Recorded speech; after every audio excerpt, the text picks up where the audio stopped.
اعوذ باللہ من الشیطان الرجیم، بسم اللہ الرحمن الرحیم۔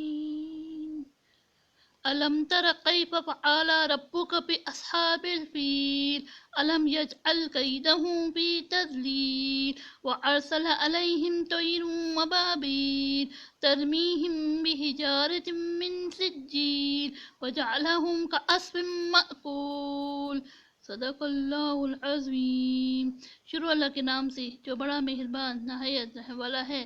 کیا آپ نے نہیں دیکھا کہ آپ کے رب نے ہاتھی والوں کے ساتھ کیا سلوک کیا؟ کیا اس نے ان کے مکر و فریب کو باطل و ناکام نہیں کر دیا، اور اس نے اس پر ہر سمت سے پرندوں کے جھنڈ بھیج دیے جو ان پر کنکریے پتھر مارتے تھے، پھر اللہ نے ان کو کھائے ہوئے بھوسی کی طرح یعنی پامال کر دیا۔